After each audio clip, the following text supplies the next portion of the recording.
my name is Jason J. Rock Houston, and you're listening to Catechist Magazine. We can be found on the web at www.catechist.com. And my special guest today is one of my all-time favorite singers, Granny for Barrell. How are you doing, Granny?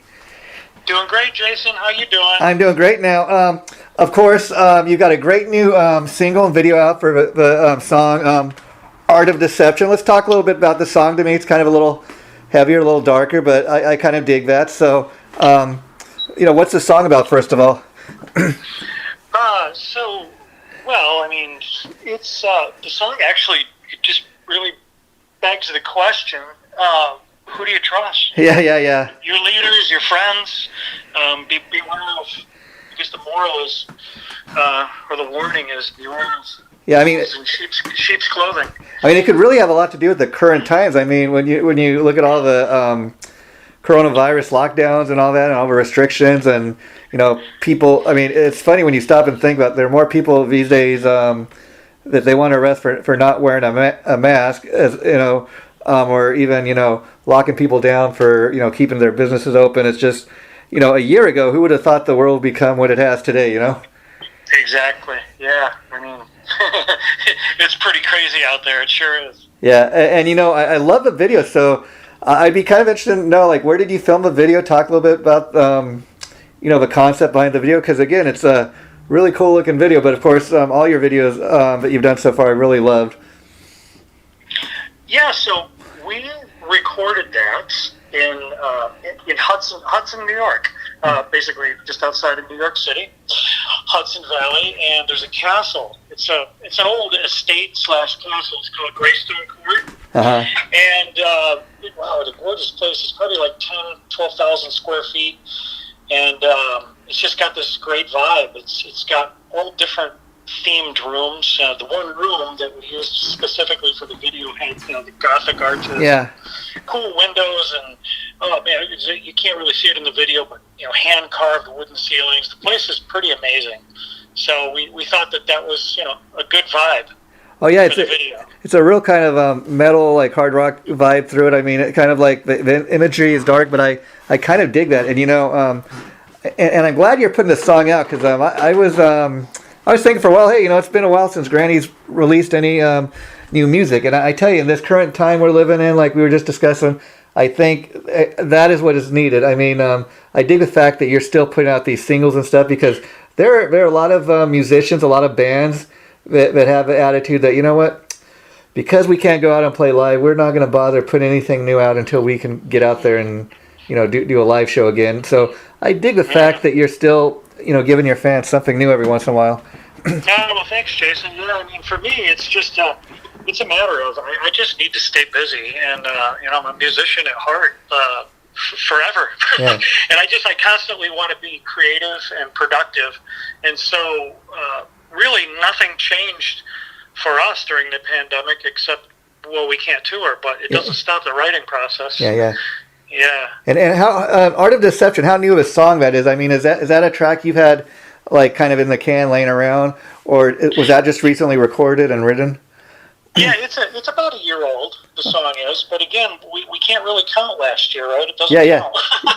No, see, and that's the thing, Granny, is some of the all-time greatest songs, that's what makes them so great. They're timeless, and you can't really tell when it was written. I mean, I was talking about before we started the interview today on the phone about I've been listening to the new Alice Cooper CD. I mean, he's got 15 new songs on there. It's great stuff, and it sounds like classic Alice Cooper, but it doesn't. I mean, it sounds like anything he's ever done, and so I love everything that the guy's ever done. But my point is, no matter if I'm listening to something off his latest CD or I'm going all the way back 50 years ago, love it to death. That's celebrating 50 years, that album. So I mean, Alice has been in the music scene for 50 years, and his stuff is just timeless. That's crazy to even say that. Oh, 50 years. Yeah. I've been an artist for 50 years. I'm one of the most well-known artists in that genre of music. I mean, Alice Cooper, he's a legend, and I can't wait. I haven't listened to any of the new music, so I can't wait to dig in. Well, I really, if you're an Alice fan, I urge you to do so, because He's got a lot of original players from the original Alice Cooper band playing on there. He's got like what it is too. He's got musicians that are originally all from Detroit. He's got Wayne Kramer, the guitar player from MC5. He plays on there, and it's kind of old school. But like I said, it's Alice. And I was kind of listening to talk about Love It to Death. The 50th anniversary. I was listening to some of that stuff the other day, and I'm thinking this album is 50 years old, and just think what people were listening, thinking the very first time, 50 years ago when that came out. Like it was like nothing they'd ever heard, which is very much like Granny for Barrel, especially when people discover the band for the very first time. I mean, they look at your photos, they look at your videos, and they're like, it's like nothing they've ever seen, and it makes people kind of keep coming back for more, if you know what I mean. Well, yeah, that's the plan, and I hope that people, the folks, the rock fans, appreciate what we're doing. We're just trying to be creative. It's got the two projects now, Roy 13 and Granny 4-Barrel, and I feel like I can live in both worlds. I love the latest thing that we're doing is Granny 4-Barrel. I like the serious vibe to it. I feel like I want to just kind of stay in that mode with Granny. Yeah. Because when we first came out, the songs were a little. I don't know. They were great songs. I'm very proud of them, but they were a little tongue in cheek. They were, they didn't have the darker, more serious tone that. Really, that's the underlying psychology of Granny, anyways. Yeah. There's some darkness and horror elements in there. Yeah. You can expect more of that type of music from Granny in the next releases. Yeah, taking that a little further, we were just talking about Alice Cooper, and I think when you talk about Granny for Barrel, there's a bit of a comparison to Alice. I mean, Granny is a lot different, obviously, because Granny is an older like grandmotherly type, kind of your gender bending rockin' granny, as we've said in past interviews. But like when Alice Cooper first came out, he was like, I was like the first, Alice Cooper he's talking about was the first kind of rock villain, and and what you're doing with Granny is first type of character like that there's ever really been. So you really kind of stand out on your own, and that's why when people kind of look at your photos for the first time of how you dressed up, and everything. It's just really remarkable. You can't take your eye off it. And then the music is kind of like the second part, or the other important key ingredient. Very very much like Kiss. I mean, people tell me. I mean, I'm a huge Kiss fan too. I know people that say as far as being a Kiss fan, the look had as much to do with them being a fan as the sound of the band. Yeah, provocative is the key word. Trying to be provocative artist, and Granny's it's an interesting, ever evolving concept, and it's kind of like Norman Bates meets Marilyn Manson, and it's definitely in the same wheelhouse. In some ways, and certainly inspired by Alice Cooper. I mean, Alice was the first. He came before anybody, even before Kiss. And see, Alice he's the grandfather of shock rock. Yeah, and see, that's the thing. Alice Cooper kind of, invented that genre. And the thing, you can definitely, with Granny, see the Alice influence, because very much like Alice, Granny is, as you're saying, ever evolving. I mean, if you go back, like we're talking about that album, Love It to Death, that came out 50 years ago. Now, if you listen to some of those early Alice Cooper songs, there was almost a punk element to what he was doing at that time. Yep. And he even influenced some of the punks, like Joey Ramone, I was reading the other day, was very influenced by Alice Cooper. And then, Alice, the more albums he did, he got a little more into the shock rock. And, then he, with this new album, he says, like, Alice is kind of getting away from the shock rock. We're getting into, like, a little more of a street edge Detroit rock sound, because that's where he's originally from. And so... Sure. You got a guy that's been on the scene for 50 years in Alice Cooper's case, and he's just constantly, reinventing himself. Absolutely. Well, the great artists, they do that. And I think that's the thing. Same with Halford. And that's one of the reasons I like Rob Halford so much over the years. I mean, not only he's just kind of evolved. That band evolves with the times. Yeah. And I also like the diversity of his voice. I mean, he keeps it fresh all the time. Oh yeah, Rob Halford. I mean, what I dig about him, especially when he came. First of all, we didn't notice at the time, but originally, anybody who's a Judas Priest fan, originally you think, oh, metal and leather and studs, yeah, metal all the way. And then you read his book and you find out, that he's secretly been, in the closet for all these years in regards to being gay. And then you find out that a lot of those leather and studs, reason he was wearing that stuff was not because it was so much to do with being metal, but, because of him being gay. And then, but at the time, everybody was like putting their fist up in the air, the metal god, yeah, you're cool. And then I read in the book, he's kind of like, yeah, people thinking, I'm wearing that stuff because it's heavy metal, but he says that was anything but the truth. And then what was so cool about when he did come out about being gay, that the Priest fans kind of they still embraced him. They didn't turn on him, Well, yeah, and they shouldn't. No, they shouldn't. They shouldn't. But he is the fucking metal god, and if you don't like it, yeah, you should get the fuck out. and see what I dig about Rob. Rob Halford is just like he is the metal god. I mean, he's utterly fantastic. One of my favorites. And what I dig about Rob Halford is he never like apologized for anything he's done. They really are the defenders of a heavy metal faith, if you know what I mean. Absolutely. I'm halfway through that book too, Jason. Oh, it's a great read. I mean, our friendship. Who's here got me a copy, and I've been picking away at it. I really enjoy it. Yeah, I can't wait. They're supposed to be going on their 50th anniversary tour, and everything got canceled. I hear they're coming out with a book about Judas Priest, 50 years of Priest, in a few months. So I can't wait to check that out. But getting back to Granny, I got to ask Granny. Like everybody else, I'm sure you've been affected by not being able to tour. So what's that been like? I mean, I guess like a lot of musicians, you have that itch and. Probably the first time like you're able to go out and perform, it's going to be a real exciting performance, I would imagine.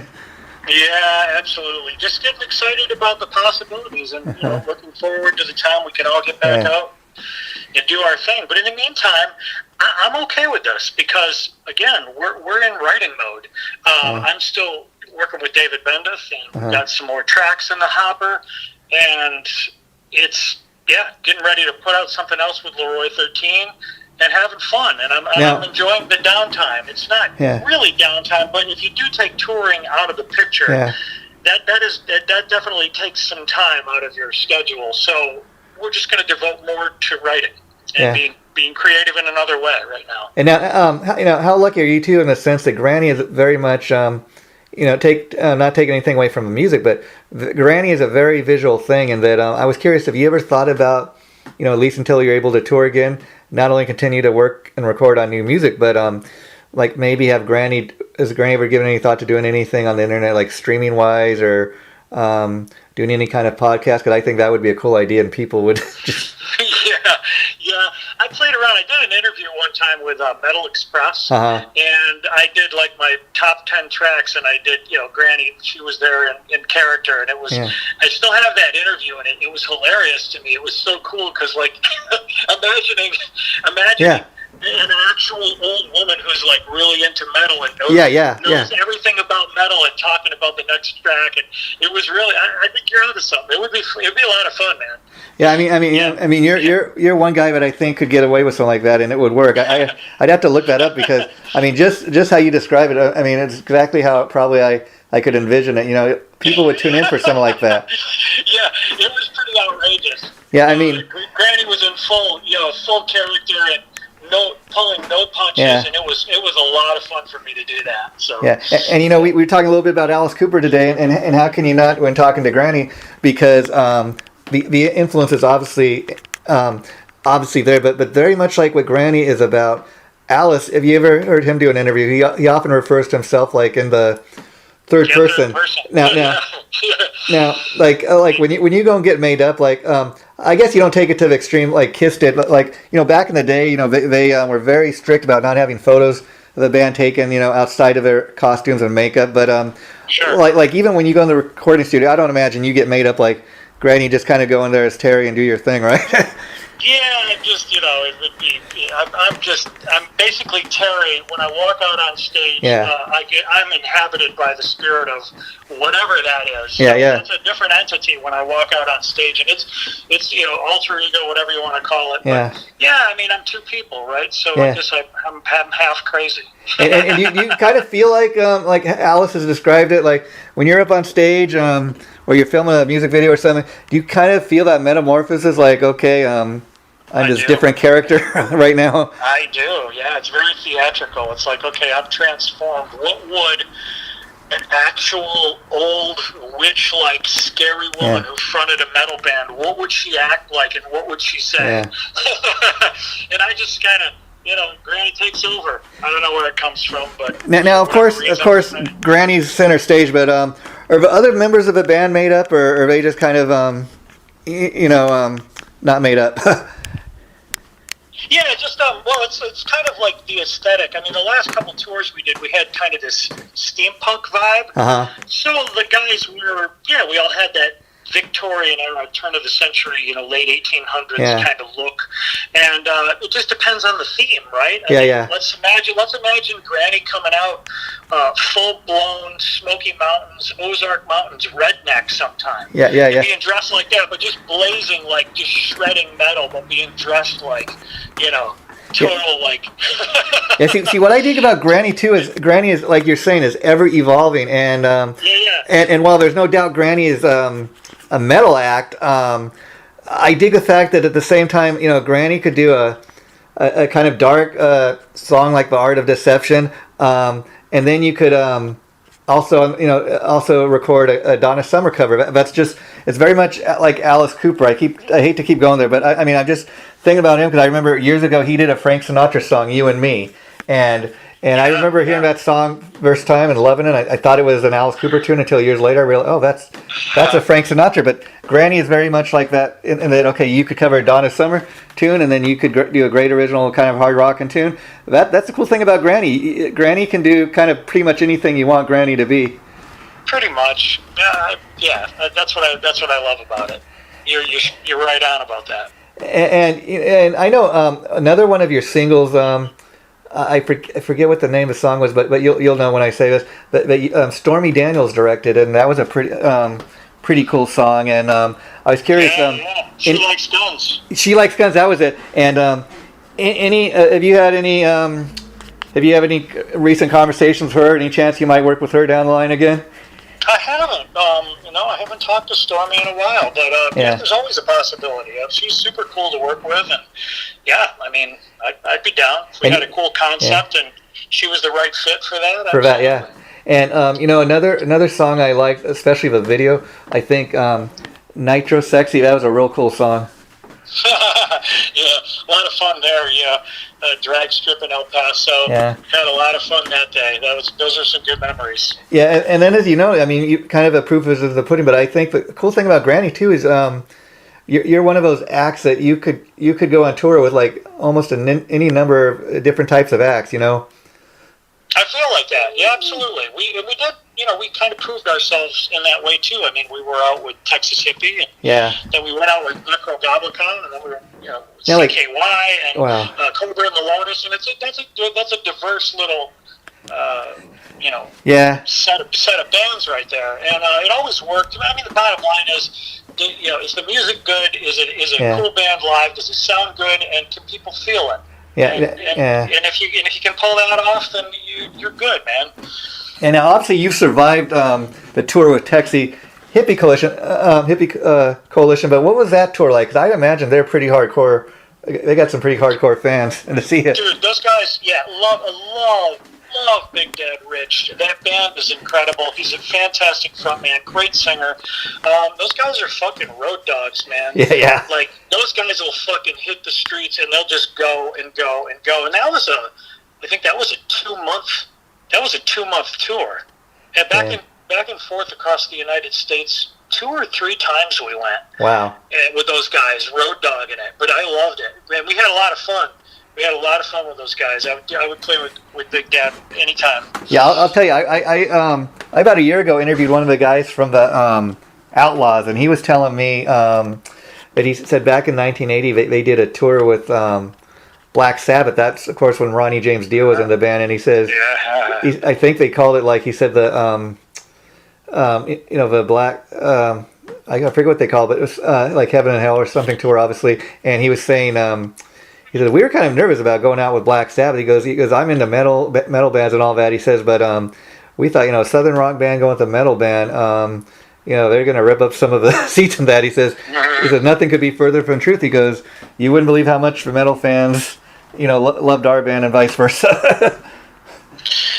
Yeah, I mean, for the most part, metal fans are super cool. And, if the band is up there doing their thing and they're being, you feel the honesty. Yeah. And the band is good. The band is good. Diversity is great. I like a diverse bill.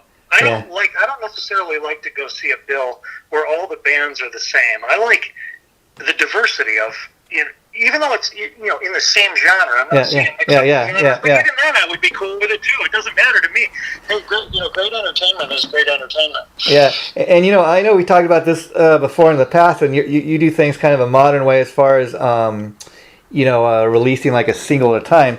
But do you think, Terry, at any point, and I just asked this because I know that's a modern way of doing things, but putting out like a full-length CD, and I'll tell you why I'm asking. Like even a guy like me who's a fan of what you do, I think it, while you could go download, all the songs, I think it'd be pretty cool for all the Granny fans to have like a CD they could go listen to as they're driving, to work every day in the car, wherever they're going, or just have you given that any more thought?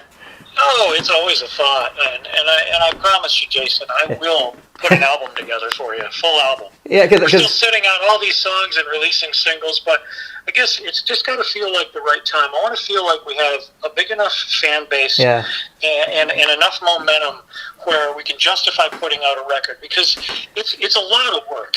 And I get to record, and then you have it, and then the thing is, like, if you don't have the juice behind it, and you don't have the following and the momentum, things can fizzle out as quickly as they start, and all of a sudden, 6 months later, your old news, your record that you worked for years on is now old news, and it's like, okay, where's your next record? And it's like, shit, I just burned up all 12 of my songs. Yeah. Right now, we're sitting with singles. Yeah. I just put the idea out there because I'll tell you why. Now, I understand where you're coming from. You're like, nobody's really buying CDs like they used to, and that's so true. But I think Granny's special enough of an act that maybe you're not at that point yet, but eventually, I think, even if, let's say you wait, like Granny would be such a cool thing to have, because, maybe, you could make it worth people's,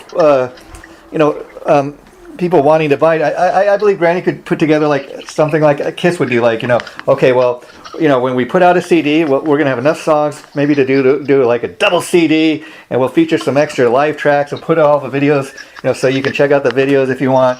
I mean, I think you could do something cool like that, and maybe now's not the time to do that, but maybe, a few more years down the line. Even sooner than that, I think, Jason. Yeah. It's just I'd like to be able to present you a full record. Yeah, I mean, I think it would be cool because it's just a matter of how you package things. You got to give people a little something for their money, and then hopefully you make some money off of it too, of course. The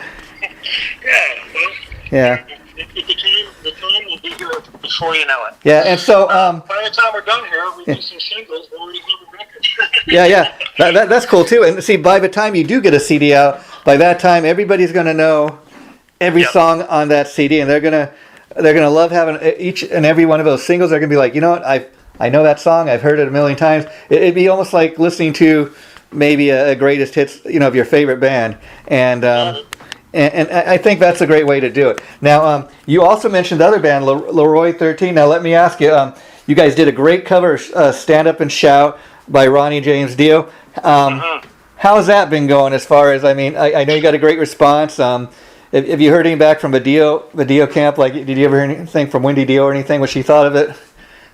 Oh, well, we wouldn't have even proceeded with that if we didn't have her blessing on that. Oh, so, she gave us a great quote. It's in the press release that's floating around. The board of directors unanimously approved the song for the for the 501c, the charity for Stand Up and Shout Cancer Fund, and it's been going great. I'm still doing interviews. In fact, I'm doing a couple more this week for Leroy 13. It's moving out into Europe and some of those other territories, and people are still digging on it, and it's so great because the proceeds, 100% of the proceeds go back to the charity. So the more people that stream it and listen to it and download it, the more money that we can give to the Cancer Fund. And I bet a lot of people, when they're interviewing you, are surprised to learn, hey, it's the same guy from Granny for a Barrel. Oh, wow. Yeah, it's the same guy. Yeah, but that's cool. That just a little different. Yeah, that's the only thing I was going to suggest that you should do to further promote that band. I think you guys need some to get some more band photos or like individual shots, because you just kind of got the one shot. Yeah, well, it's funny because again, when we first started that project, it was the very beginning of the pandemic, and it's like, okay, well, how do we do this? We can't get together. Hey guys, let's take a picture with your iPhone of yourself. Hey, take a video of yourself performing, and we put it all together. We didn't really know what it was going to turn into, and now that it actually has legs, it's like, okay, the next time we do a track, let's get some new pictures. Let's make the video a little nicer. Let's go ahead and up the ante a little bit. Well, the video itself was great. And you got a cool looking logo. I just think that's the only thing. But like you said, it's in early stages of the game, and I think once people start seeing more pictures and stuff, I think you guys are going to really spread like wildfire. But you don't need me to tell you that. But so what's next up for Leroy? You going to do an original track, or are you working on that right now? Jeez, yeah. So we got a choice to make, and I don't know. I want to hear your opinion on it. So the choice is: do you put out another cover because, well, they're fun to do, or do you put out an original track next? And I don't know what to do. We're going to make a decision though quickly. What do you think, Jason? Well, I think like starting off with the Dio track was a great choice, because that's something everybody's heard. It'll get people's attention. Now you could do a couple things like you could cover like I don't know. I think it'd be great, but then you have the kind of thing you'd fall into that everybody thinks you guys are a cover act. I think it'd be cool, maybe not to say never do another cover, but I think it'd be cool to come out with an original track too, because it could kind of show people, okay, we did a great cover of Ronnie James Dio song, but we can do our own original stuff too, Yeah. Yep. Nope. Okay. Well, I appreciate it's kind of like if you like the Dead Daisies. I mean, they become known over the years of they do at least one or two covers on all their albums, but they still do great original music. I mean, for example, on the latest CD they put out, featuring Glenn Hughes now, they do a great cover of Humble Pie's 30 Days in the Hole. And I'll tell you a funny story.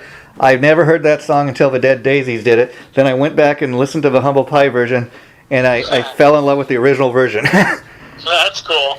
Yeah, well, sometimes that's how people discover the original song, right? They're like, wow, this is such a great song. It's like, that's a cover. Yeah, and I got to ask you, Granny. The original artist, and you're like, oh, wow, this is great. Yeah, how would you feel about, I mean, it probably would feel weird, but how do you feel about, like, LaRue 13, like, covering a Granny tune, or even a tune that one of the other guys originally did? I mean, I'm open. I'm open to anything. Yeah, that would be kind of cool too. Yeah. Yeah. Well, Granny, it's been great talking to you as usual. I guess the only other thing I wanted to ask you is, Granny got a COVID shot yet, or how's Granny doing with that?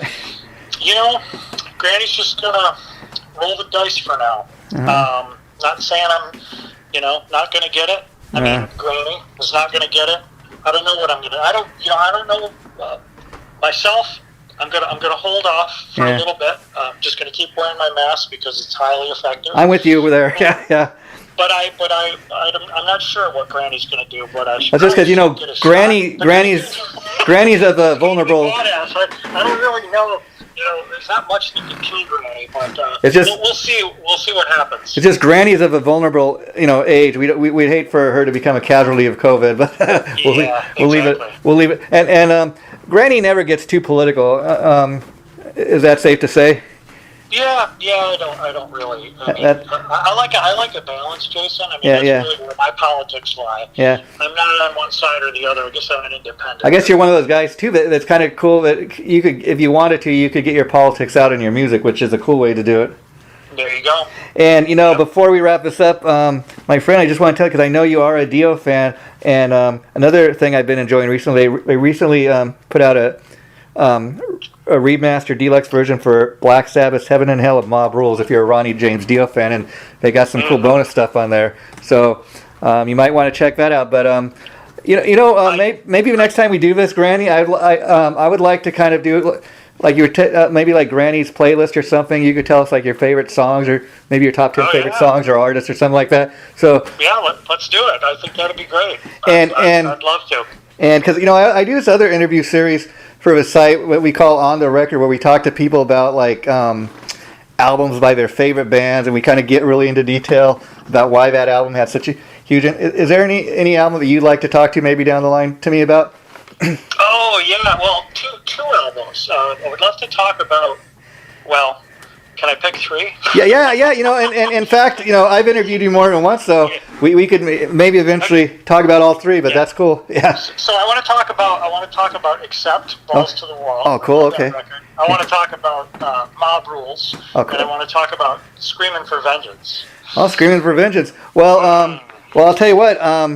Which one would you like to talk about first, and then later I can contact you and we can schedule that.